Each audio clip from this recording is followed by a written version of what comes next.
This is The Guardian.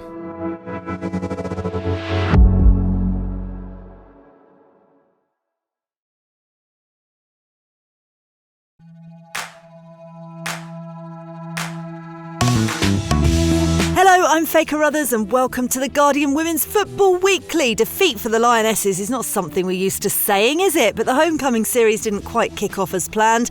We'll analyse the loss to Brazil as the Le Tissier centre-back question rumbles on ahead of the revenge game against Australia. The Nations League is back and the Republic of Ireland are on the brink of promotion to League A after beating Belgium.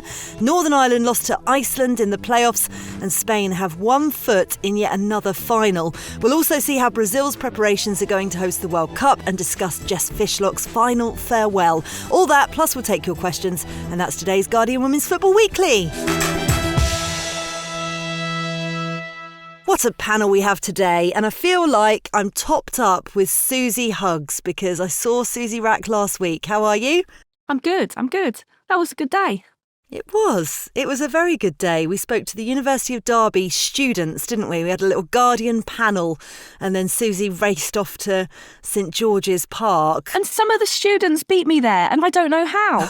Really? Yeah, I left early and they were sat in the room when I got there. It was very odd. I felt like I was in a time machine. Listen, it's not going to be the first thing they're going to be ahead of us in. You know, the way students are going at the minute, there are some smart cookies out there coming into the industry, which is very exciting. And what a treat we have today as well. Former England captain, Barclays WSL Hall of Famer, UEFA Women's Cup winner, now head coach of Peckham Town Men, Mary Phillip. It's lovely to have you on the pod. Hi, good morning. Thank you for inviting me on. Proper debut, looking forward to it. And somebody we haven't seen for quite a long while, Júlia Belas Trindade. How are you? Happy to be here as always. Hi, everyone. Oh, I can't wait to chat to you about Brazil. I bet you're very delighted about that, in fact. We're not usually the lucky charms, are we? But we are today because the Lionesses returned to the pitch for the first time since lifting the European Championship trophy back in July, but kicked off their homecoming series with a 2-1 defeat to Brazil at the Etihad on Saturday. Arthur Elias's side stormed into a 2-0 lead, goals from Bia Zanerato and Dudinha, but then they were reduced to 10, with captain Angelina seeing red for denying Ella Toon a clear goal-scoring opportunity. Georgia Stanway pulled a goal back from the spot early in the second half, but they piled on the pressure, England, but just couldn't break down a resilient Brazilian back line in the end. Look, Suzy, it was only a friendly, but it felt like a really good test to see where both England and Brazil are after successful summers. What did you make of England's performance? Yeah, I'm really relaxed. I actually thought this match was going to be really difficult. I thought a loss was highly likely, given the personnel available, the amount of players out injured, it being kind of quite early in the season as well. So I was kind of expecting it not to go amazingly well. And I actually thought performance-wise, particularly in the second half, they did better than I thought they would maybe look. Obviously, there's issues there and there's long-standing issues, like the fact that they've conceded first in the last 4 games, albeit though 3 games prior led them to the Euros trophy. So, how much do you dig into that? And this sort of kind of slow start they're having to games is clearly an issue. Defensively, there are problems. Up front, they're not being clinical enough. So, there's issues, obviously, and you should do better against 10 players, particularly in the second half. But Brazil are a really good team and they're a physical team. And, when they've got a 2-goal lead, they can sit back and soak up the pressure a little bit. So I thought Brazil were brilliant and handled it really well. But I'm not concerned. I was asking Serena about this in the pre-match presser. Do fans and the media and stuff give enough leeway to the team for this kind of period of friendlies where nothing really matters ultimately? I think they should just really experiment and be more experimental, if anything, and not be worried to fail, because it's the only chance we've got really to kind of really test people out and mix things up, and none of it really matters. If it doesn't work, it doesn't matter. She didn't understand leeway, and I could not think of a way to describe leeway in another way. Wiggle room. But would she understand that? I mean, I don't know. That was the only alternative we could come up with in a group brainstorm afterwards. And we're thinking, she's not going to get wiggle room. She's going to go, wiggle room? What do you mean? And there's no Dutch translation either. So I spent most of the rest of the press conference trying to figure that out. But yeah, it was a nice answer. And she said, you just want to learn in these games and figure stuff out. And I mean, the entire back line and the goalkeeper were not probably first choice if everyone's fit for this fixture. So I'm relaxed, which is what I told Serena as well. The biggest problem with this kind of year of experimentation is apathy setting in, I feel, from the outside, I mean, and perhaps a little bit of complacency on the inside. But Suzy mentioned it, Mary, that the defensive frailties, again, coming to light. It's happened over the last couple of years, really, and they seem to struggle mostly with direct transitional teams. Why do you think that is? England, they slowly got it together through the game. But like Suzy said, the beginning of the game, they're always slow to gel in. It's great that they want to push up and get in the attack, but you've got to read the game to start. The fullbacks push up high really quick, which is great when you've got that track and you're in that transition. But when you're just getting the feel of the game, I think you need to read it and just be a bit slower. I mean, they got into that. I mean, in the Euros, we saw it. They started to slow down their attack going forward. And then once they got into it, they just went all out, which is hence why they ended up winning the whole tournament. And when obviously you saw Brazil come out and they'd actually gone man for man, as they're pushing, the whole back line seemed to have a player. So you should be a bit more wary of that because the fullbacks are pushing on and your two centre-backs, the most crucial two parts, because obviously they're nearest to your goal, they're left 1-for-1 on there. And they just don't seem to be, if anything breaks down, which it did, they get caught short because there's no cover coming in from your left or your right. And then both goals kind of come through the middle. Zenaretta, dynamic in there. She managed to get through Danway and Welsh for the first goal, drove forward, and you saw Carl was just slightly undercovering, so she was too far on your left side. And Le Tissier had pushed too far up, so she was unable to make any effect on that right side. And it was a straight dynamic route to your goal, and they punished England on that. And on the second goal, you saw it as well. There wasn't enough cover in there for the midfield, and again, they come through that middle. Tuna played the ball into Walsh, and she had players around her.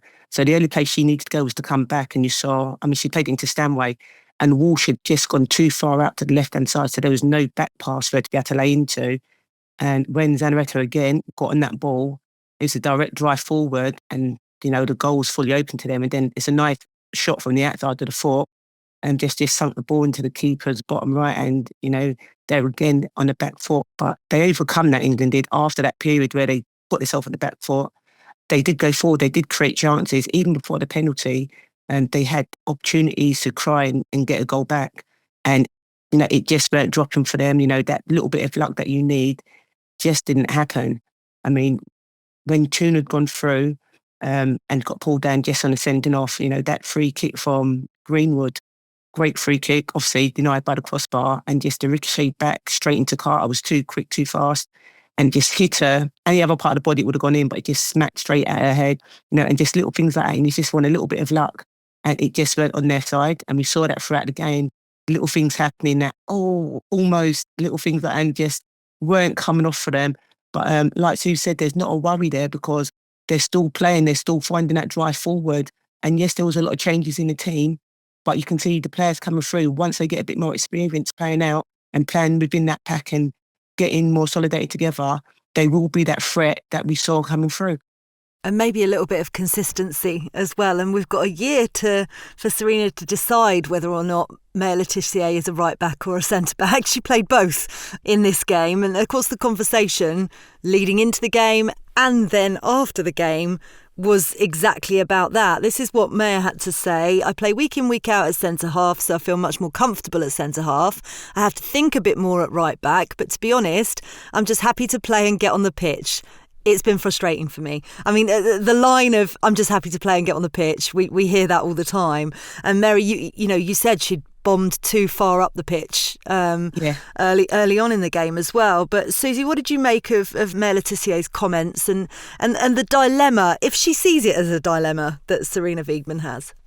I think that was deliberate, the bombing up the pitch, because Serena said in the post-match afterwards that they wanted her to get forward. They were really encouraging her to do that. So it obviously left gaps, but she played the role they wanted her to play, which I guess is like exploratory, right? It's a dilemma, but I also don't think it's a dilemma in that like we've not got enough right backs. So she is the best available player that can play as a right back behind Lucy Bronze at the moment.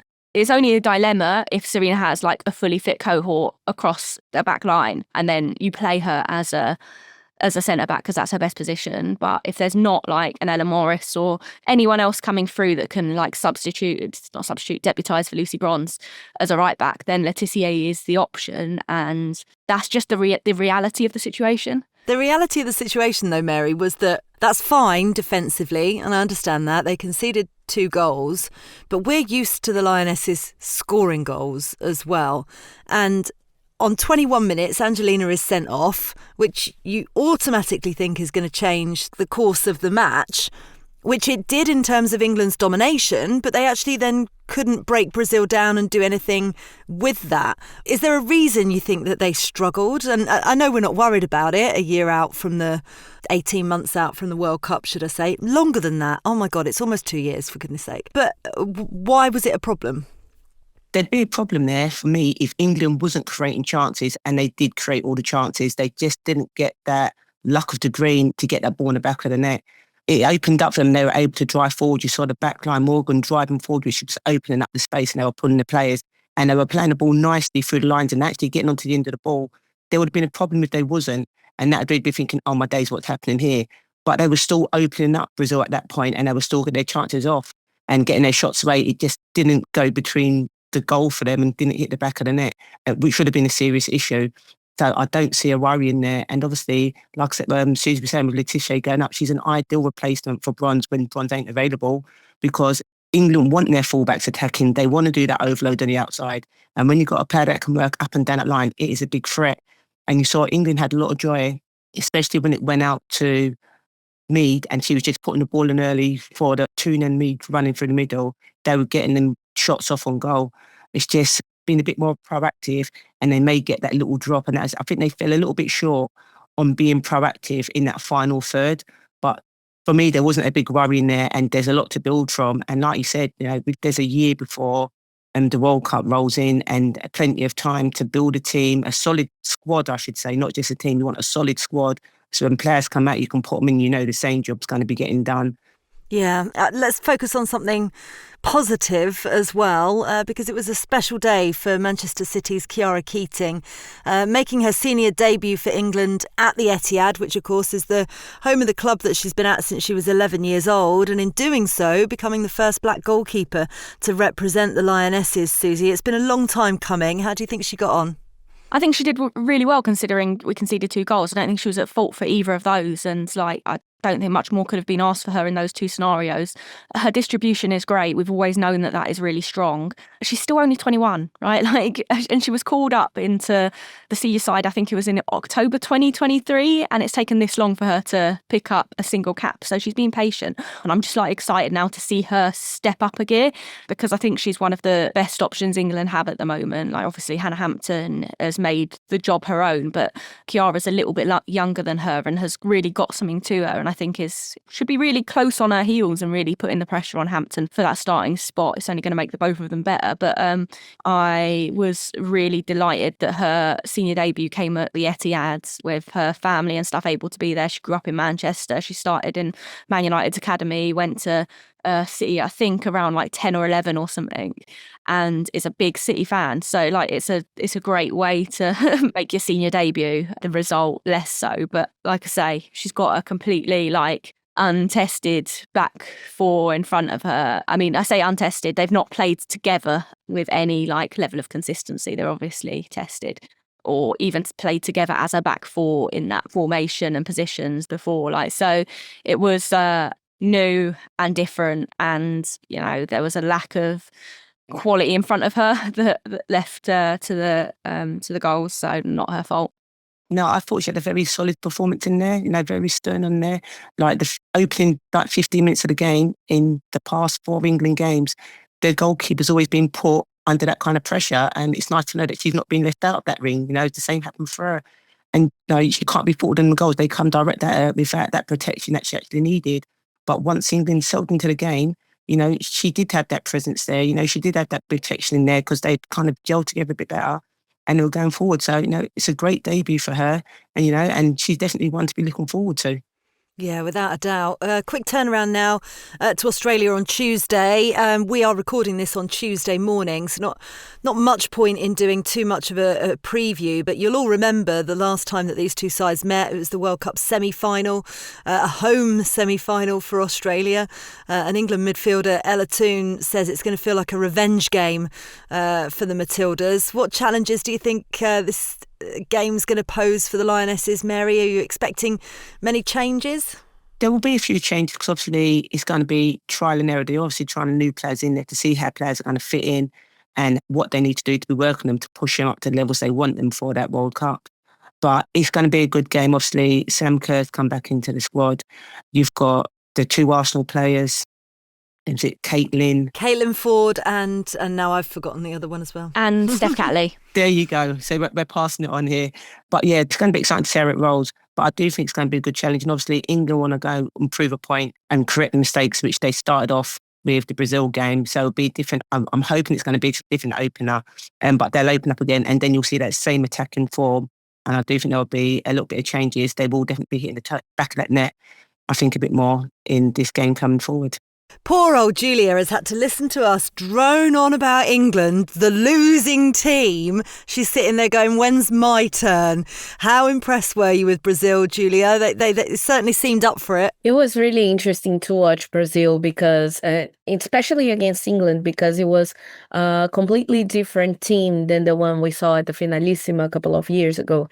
Of course, Brazil and England are in the same position, so they had really successful summers, and then now they are just trying to get the squad right for the next cycle. And for the Brazilians, it was about testing. Arthur had called up 3 players that had never played for the senior team before, and they went into the game and played really well.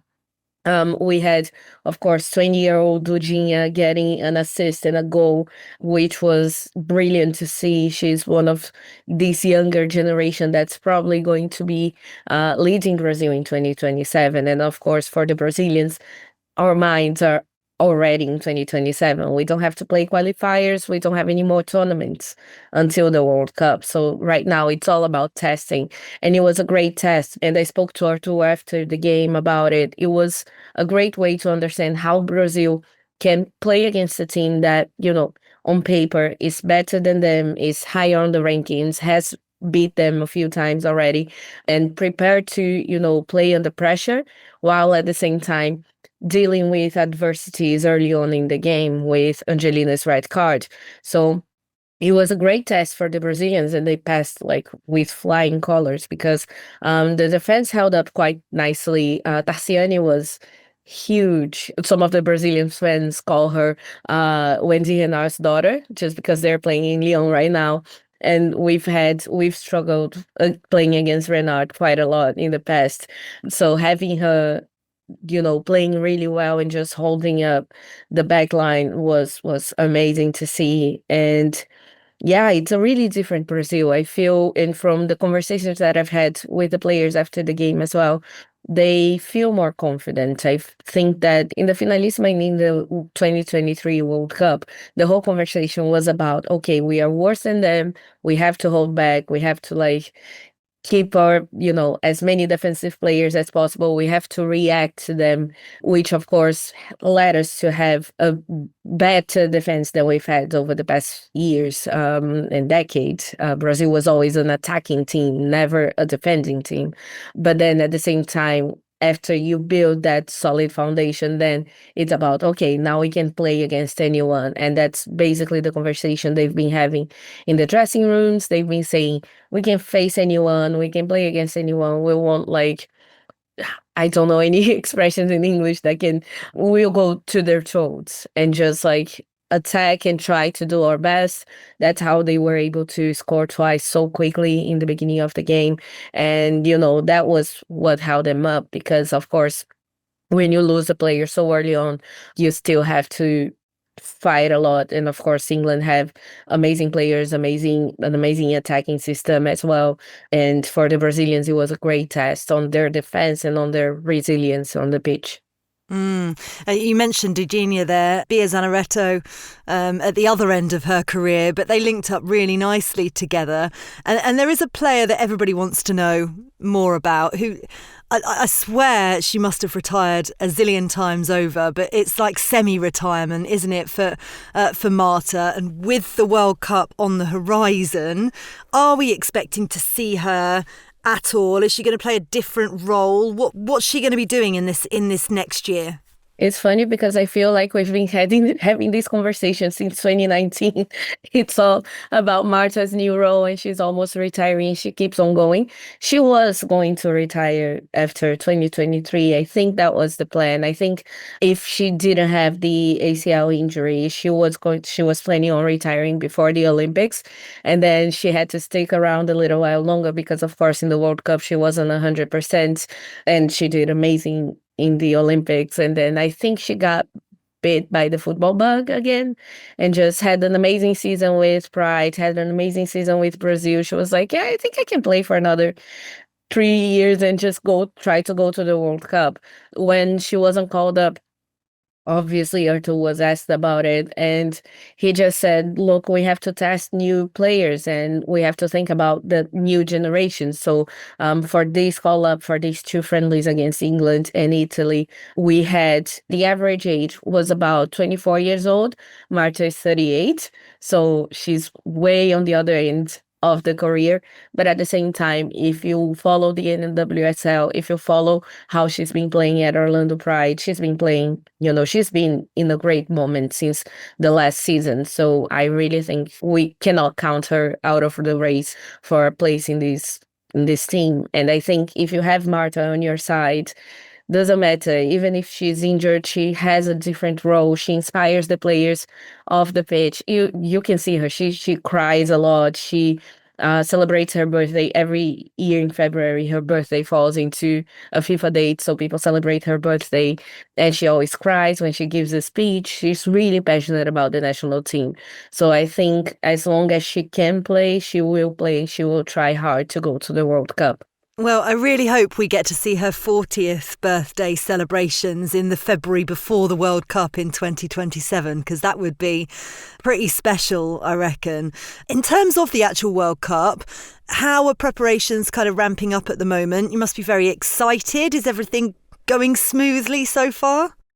It's insane because when you think about the World Cup, of course, the Women's World Cup, when we have, put on the bid to host the World Cup, the main idea is Brazil is already like 80% ready. It's all about, painting the stadiums again a little bit, but we are using the same stadiums that were used for the Men's World Cup in 2014. So it's slow, but at least it doesn't need a lot of work. Like we don't need new buildings, new training centers, anything like that.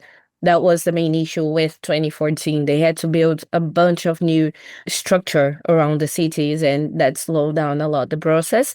But at the same time, my main issue is with how it's being promoted, because it's basically not. When you look at the Brazilian media, of course, we have more games being broadcast. We have like the National League having more games broadcast. Still not all of them are. When you look at clubs like Flamengo, for example, recently a website called Gibradoras, the one that I write for in Brazil, they released some images of the training grounds for Flamengo. Cristiane plays for Flamengo. And basically like tap water that's completely brown, no structure whatsoever, no gym for the players. And it's, they train in a place that is basically just for, people to rent and celebrate parties and birthdays and that sort of stuff. And they put the women's senior professional team to play there. And a team that has Cristiane, of course, all of the other players already need the respect and need structure as well. But when you think about Cristiane and everything that she did for the national team, everything that she did for women's football all over the world, that's just so disrespectful. And they've been declining to comment on that. So you still see a lot of structural difficulties on club level for the national teams. They are, of course, we have the under-17s playing the World Cup right now, doing really well. We have some really interesting young talent coming up from the under-17s and the under-20s. But at the same time, it's about finding this balance. And I think one of the main challenges will be the fact that Brazil doesn't have any actual competition to play over the next few years. So everything, even if we play those tournaments, like she believes, these are still friendly tournaments. So I think it will be good to test the players, but the actual challenge will be difficult to find over the next couple of years. Yeah, I think that's the problem all round, it feels. And, I mentioned the word at the beginning, apathy. The last thing on earth you want leading in. You want some momentum. You want some, everybody to be getting on board and continuing with the support. And that's very difficult to do for friendlies. It is technically a friendly, isn't it? The Finalissima. That is going to take place in March 2026. But we don't actually know where it's going to take place. We have no idea. Might be in Brazil, possibly. Bearing in mind it was at Wembley last time, but we'll definitely have to reunite in 6 months' time to talk about how both sides have progressed in that time, and it'll be a fascinating meet-up wherever it is. Producer Soph is desperate for it to be in Brazil so she can go out there for a few days. Right, that's it for part one. In part two, we'll look at what's happened elsewhere so far in this international break.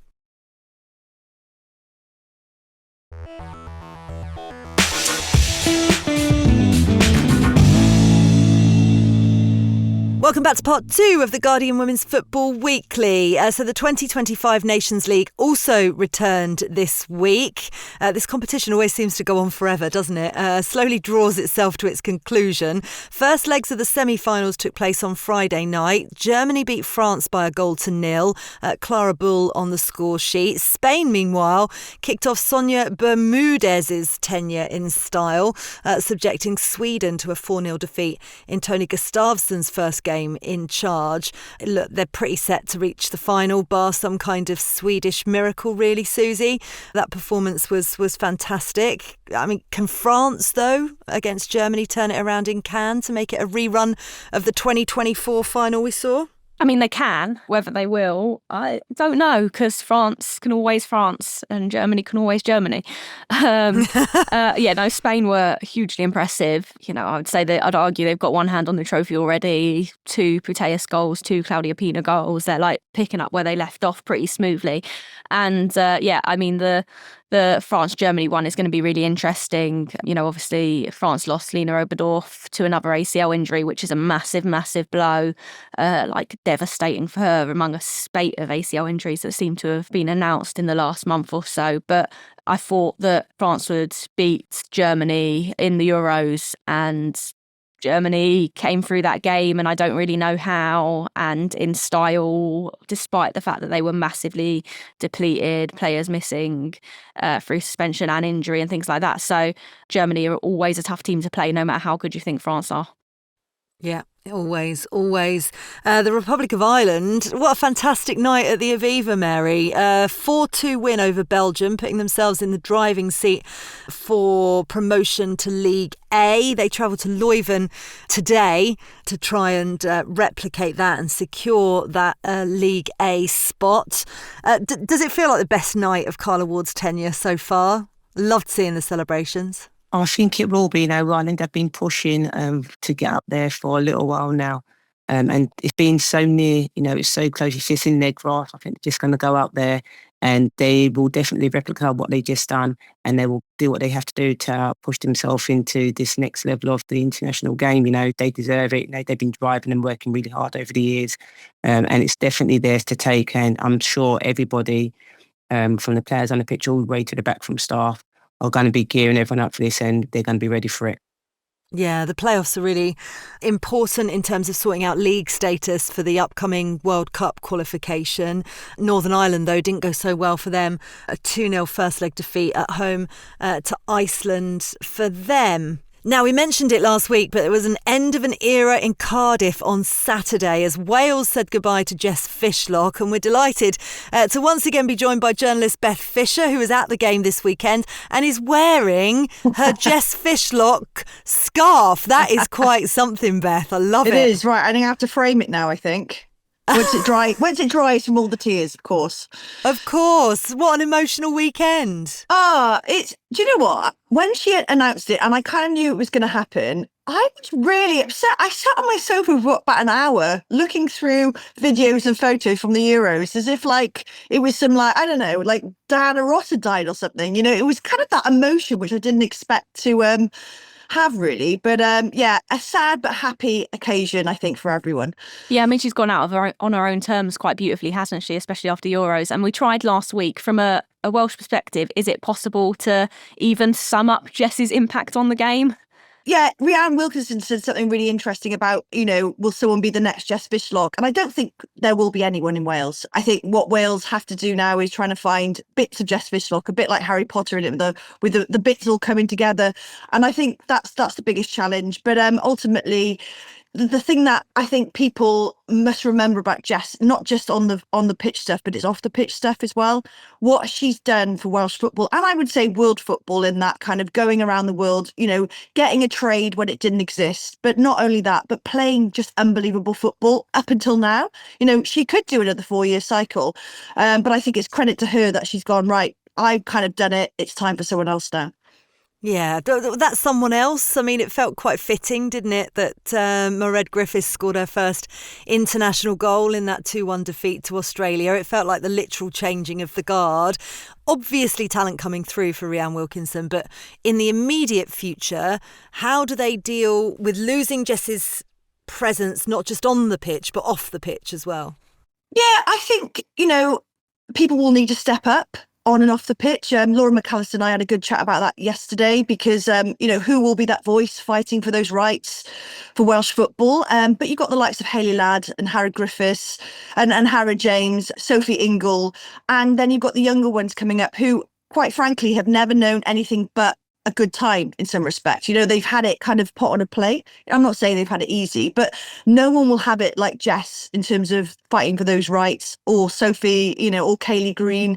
I think that's where people and players have to understand actually the job's not finished and there's still loads of work to do, both on and off the pitch for Wales. And it wouldn't be right to say that, you know, just because we've gone to a Euros, we're kind of finished. I think we're just at the beginning and there's a lot of hard work ahead. What do you think is next for Jess? What do you think's next on her itinerary? I want to see her dressed up as a dragon as the official Wales national team manager, and then her presence is never gone. But what do you think she's going to be up to? Oh, I don't know. You know, she went to Australia and I think managed and coached a team there about 10 years ago, whenever it was. I think Jess has got literally the world at her feet in terms of what she wants to do next. As we know, and as I know from my wife, Anita, like the coaching setup, the coaching life it's hard. You know, I think players think they have it hard, but I think you've got to be in that right frame of mind to kind of go to that next step of coaching. I you know, this is just my personal opinion, no real insight, but I can't see her leaving America. I think it's a different lifestyle out there. And I think, you know, she's got a life out there with her wife as well, Z. And I can see her kind of sticking with Seattle in some role. And whether that's, you know, coaching, and I hope, you know, she does have some kind of role within Welsh football. I think we have to keep people like Jess within not just Wales, but actually the women's game, because she has so much insight. And I think as well, she needs to remind the players currently that actually it's not good enough just to turn up and train and go home and, you know, drink some coffees and Instagram about it. You know, there's so much more to being a footballer, and that's why she's so special. And I don't think genuinely we will see the likes of her again. I think, and this is no discredit to the England team, you've got loads of superstars, but to have someone like Jess, who's carried a team for 19 years, to score 48 goals, 166 caps, is quite frankly unbelievable. And I think she goes down as one of the greatest to ever grace this game. Yeah, I think you're absolutely right. And on this pod, we've been talking about the World Cup 2027. Who knows? She could be part of the coaching staff or even lead them. You never know if they make it. Or do a martyr and come back. Yeah, absolutely. Absolutely. I could totally see that. Beth, thank you so much. Lovely to speak to you as always. No, thank you guys. Great speaking. Right, elsewhere, Scotland beat Morocco 2-1 in a friendly in Casablanca on Friday night. Elodie Nakache cancelled out Erin Cuthbert's opener, but it was down to a 90th minute wonder strike from Caroline Weir to hand Melissa Andreatta her first win since taking charge in May. Scotland's first win, by the way, in under a year. The USA also recovered from a disappointing 2-1 defeat to Portugal on Thursday to beat the same opponents 3-1 in Connecticut. Olivia Moultrie scored a brace as Emma Hayes' side returned to winning ways. Listen, I want to talk about the 26 players shortlist of the World 11 that FIFPro released yesterday. It was voted for, this is the caveat, voted for by 6,000 women's players. Of course, you would expect the likes of Aitana Bonmatí, Alessia Russo, Alexia Putellas, perhaps slightly surprisingly Mary Earps, but, I think what was more remarkable were some of the omissions that we saw. Certainly on this pod, eyebrows were raised because no room for Ballon d'Or runner-up Mariona Caldente, which has made Suzy very angry. I'm sure she'll talk about that in a second. Liga F top scorer Eva Paior, and no UEFA Women's Champions League top scorer Claudia Pina. So, I don't know where they were picking from. This is really fascinating. And listen, these kind of awards throw up controversies. We know that they do. I'm going to go to Suzy first, and then we will defect to a player who at one time has had these kind of choices to make in terms of Mary. But what did you make of the list, Suzy? How can these problems be solved? It's just stupid, isn't it? I don't even think they should do this award because it's just so stupid. Like, if you're on that list, one of the midfielders on that list, and Caldente isn't on there, Kim Little's not on there, or you're one of those forwards and Eva Paior isn't on there, or Claudia Pina, it waters down the award, right? Like, if you're on there with them, that's great. You're part of that cohort. But if they're not on there, I just think it waters it down and it becomes a bit of a joke. And it's really disappointing. And I get it. It's the players that vote for it. And, then the collective votes come together and stuff, and people vote for their friends and all that kind of thing. But come on, if it's not gonna put out a list that makes sense to anyone looking at it, then don't do it, right? I just think players are never going to vote honestly about who they think has actually been the best players. They're going to vote for their mates and their teammates. And so it's kind of a little bit of a stupid award, but yeah, hey ho. Mary, is it a stupid award? It's important to those who are getting the award. It's a great award. But like Susie's saying, you do tend to pick your friends and those, because how many of them women are actually seeing all them players on that list play week in, week out? They don't get to see them. So how's it a fair shout to who's been selected? So on that front, it's hard. If you're going to do it like that, it's got to be a small pool.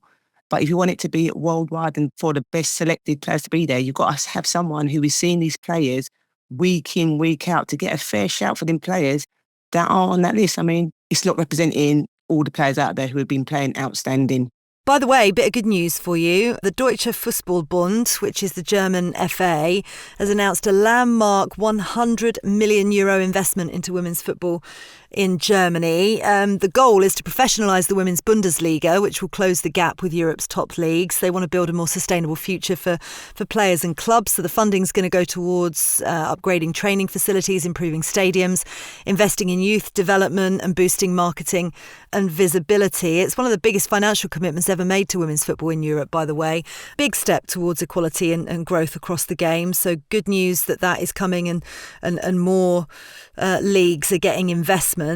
Yeah, it's brilliant news. The Bundesliga has been slipping behind, I would say. Obviously the WSL we know is getting huge investment, but then obviously Liga F in Spain is, they're not investing well in that league, but you've got individual teams investing well, and obviously Barcelona have the players coming through in the style of football that enables them to be brilliant, and France underinvest too. So, but you've got sort of the Spanish and English teams really sort of starting to dominate in Champions League football, and Germany is starting to slip behind a little bit. So I think it's a really, really significant investment, and it's a real statement of authority that they want to stamp Germany back on the map when it comes to women's football, because they've led the way for so long. They're the record Euros holders, but they're not really kind of continuing their legacy in the way they would probably like to be.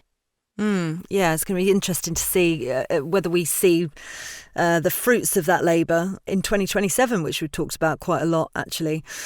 We have had spectacular guests today. It has been a delight, Mary, to have you on. Thank you so much. Hopefully we'll see you soon. Thank you very much for inviting me on. I'd love to be back in here soon to be talking about this with you again. It'd be great.